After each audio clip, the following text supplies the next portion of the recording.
Cerita ini terjadi saat saya masih kecil. Saya tinggal di sebuah kota kecil yang jauh dari kebisingan kota besar. Seperti anak kecil yang tumbuh di kota-kota kecil di Indonesia. Cerita-cerita mistis dan menyeramkan tentang hal gaib menjadi bagian dari hidup saya. Jika anak-anak di kota besar mengenal cerita Cinderella atau Putri Salju, saya lebih sering mendengar cerita tentang kuntilanak, genderuwo, dan sebagainya. Mungkin kalian yang tidak terbiasa dengan cerita mistis melakukan cerita ini, tetapi inilah yang saya alami.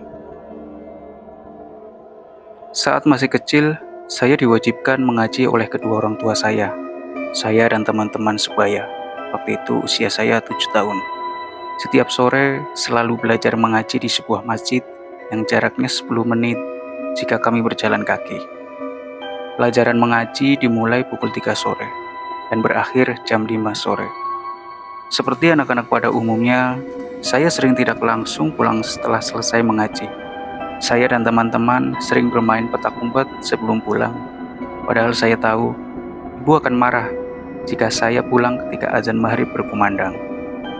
Peraturan ibu salah satunya adalah saya harus pulang sebelum maghrib. Namanya juga anak-anak. Saya sering melanggar peraturan itu untuk bermain bersama teman-teman. Sampai sebuah kejadian membuat saya benar-benar kapok.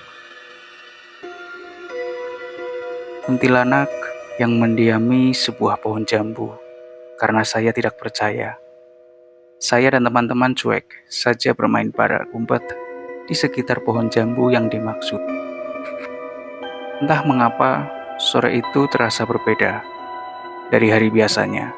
Udara terasa lebih dingin, padahal tidak hujan. Saat giliran saya bersembunyi, saya memilih bersembunyi di balik pohon jambu. Saya menunggu hingga teman saya menemukan saya. Suasana sudah pasti sunyi. Hanya sesekali saya mendengar langkah teman-teman yang mencari-cari kami yang bersembunyi. Sayup-sayup, saya mendengar suara tangisan. Pelan, pelan, dan lama-lama menjadi semakin jelas. Bulu kuduk saya tentunya merinding. Saya menyadari sumber suara berasal dari atas pohon. Sempat terpikirkan bahwa mungkin itu teman saya yang iseng. Tapi teman-teman perempuan saya tidak ada yang bisa memanjat pohon. Dengan sisa keberanian, saya melihat ke arah atas. Ya, ke arah atas pohon jambu yang buat saya sembunyi. Jantung saya seperti berhenti berdetak melihat makhluk aneh di atas sana. Makhluk itu seperti perempuan berambut panjang. Saya tidak melihat wajahnya, tapi ia sedang mengusap-ngusap rambutnya yang sangat panjang. Mirip dengan hantu perempuan yang saya lihat di layar kaca. Suara yang awalnya menangis berganti menjadi suara tawa. Tawa tapi yang menakutkan. Suasana menjelang senja membuat peristiwa itu puluhan kali lebih menakutkan. Otomatis saya menutup mata, lalu berteriak ke arah teman-teman. Saya langsung menangis sejadi-jadinya. Untungnya seorang penjaga keamanan kampung lewat dan mengantar saya pulang. Sesampainya di rumah, saya menceritakan semuanya pada ibuku dan bapakku. Menurut mereka, itulah kuntilanak yang sering saya dengar ceritanya. Dia sudah lama menghuni pohon jambu tersebut.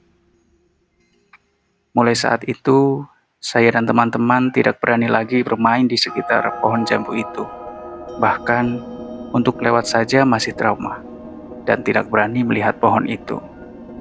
Kalaupun terpaksa lewat, saya akan membaca ayat kursi.